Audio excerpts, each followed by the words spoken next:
Hello class 11. In this video I shall continue with the chapter Jimmy Valentine.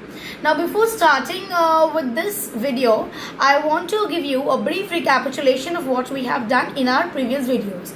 We come to know that Jimmy Valentine, he was mending shoe when the warden comes and informs him that he has got the bail and he can go out.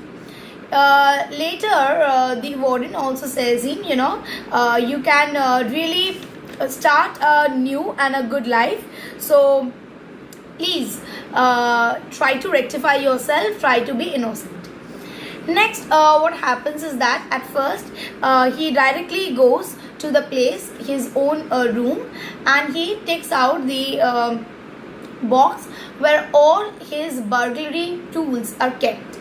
And after he goes off, we are introduced with another character, that is Ben Price, and we come to know that Ben Price is the detective who he detects the burglary thieves, and he is master in his job.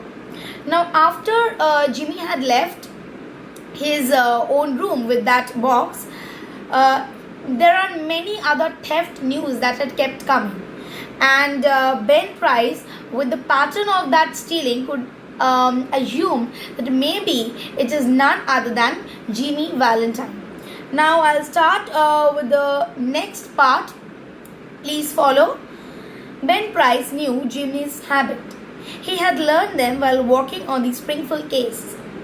Long jumps, quick getaways, no confederates, a test for good society.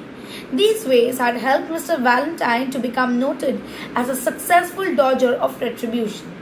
Now, Ben Price had worked in that Springfield case. So, Springfield was that same case for which Jimmy was jailed, and he had come to know regarding all his ideas, the way he does all these safe crackings, and he has proved himself to be one of the successful dodger. Now, who is a dodger?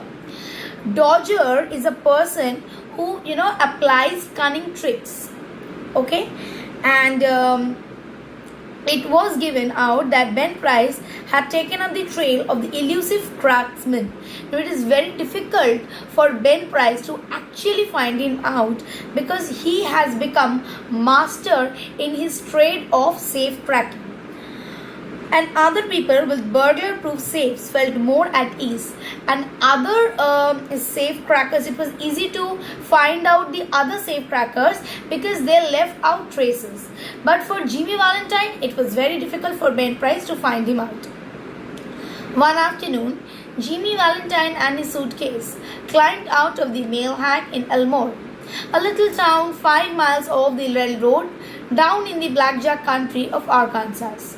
Jimmy, looking like an athletic young senior just home from college, went down the board sidewalk toward the hotel. So one afternoon, Jimmy walked through with his suitcase in Elmore, and with his appearance, he looked like that he is an athlete, a young senior athlete who has just come home from his college. A young lady crossed the street, passed him at the corner, and entered a door over which the sign, the Elmore Bank. Jimmy Valentine looked into her eyes, forgot what he was, and became another man. She lowered her eyes and colored slightly. Young men of Jimmy's style and looks were scarce in Elmore. So during this time, a lady passed by him, and the lady entered in a bank named Elmore Bank. That look of the lady completely changed Jimmy Valentine. The lady also took a notice of him because that kind of aura or that kind of appearance was very difficult to find in Elmore. Jimmy collared a boy loafing on the steps of the bank as if he were one of the stockholders, began to ask him questions about the town, feeding him dimes at intervals. By and by, the young lady came out, looking royally unconscious of the young man with the suitcase, and went her way. So after this, Jimmy took hold of a young boy who was passing, and started asking him about the whereabouts of this girl.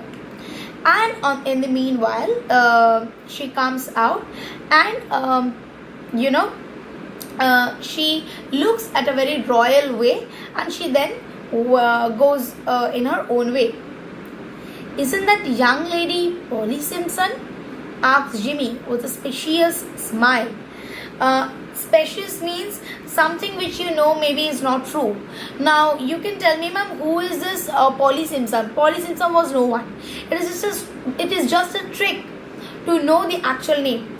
For example, if I call someone and I tell, are you Simran? So that person will say, no ma'am, I am not Simran, my name is this. So in this way, I will come to know about the girl, or I'll come to know about the boy.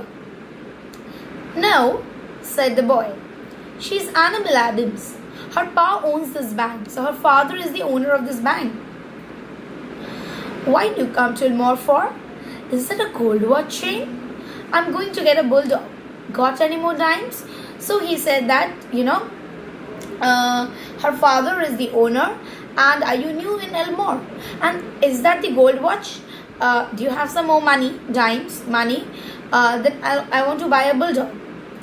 Jimmy went to the Planters Hotel, registered as Ralph D. Spencer, and engaged a room. He leaned on the decks and declared his platform to the clerk.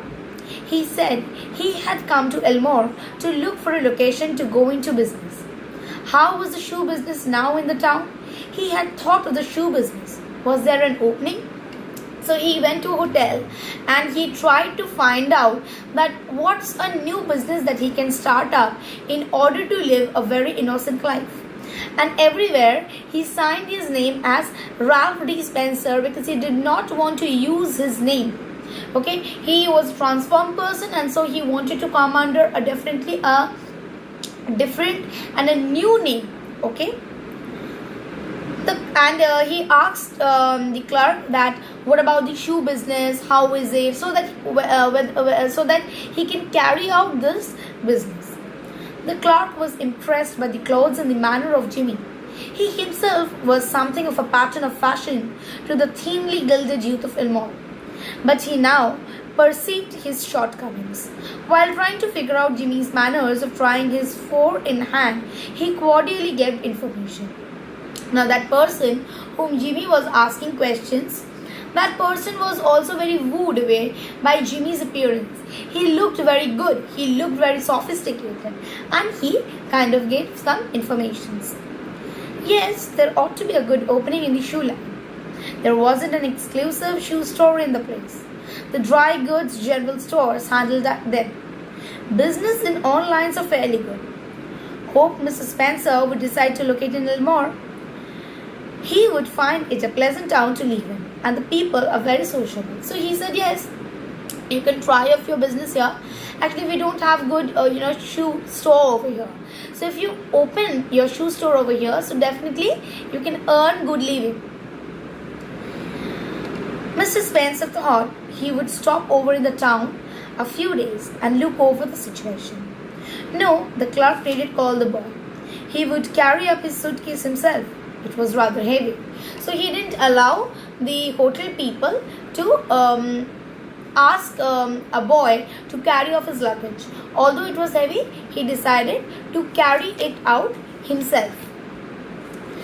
Mr. Ralph D. Spencer, the phoenix that arose from Jimmy's Valentine ashes, led by the flame of a sudden, alternative attack of love, remained Elmore and prospered. He opened a shoe store and secured a good run of trade. So phoenix is what? It's a kind of bird which after the death from the ashes, it again, regrows and it again starts its own living. So like phoenix, same way, like as soon as Jimmy Valentine died, Ralph D. Spencer came out. Jimmy Valentine, I'm not telling physically died, his appearance died. That mentality of Jimmy Valentine, that was dead. Now this person, Ralph D. Spencer, was completely a different person. Socially, he was also a success and made many friends, and he accomplished the wish of his heart. He met Miss Annabel Adams and became more and more captivated by her charms. So he met many new friends, he made new friends, and he also met Annabelle Adams, and then he was won away. He was swayed away by her beauty, her charm, and he fell in love. So I'll keep it till this much. In my next video, I shall continue with the rest of the portion of the story Jimmy Valentine. Thank you.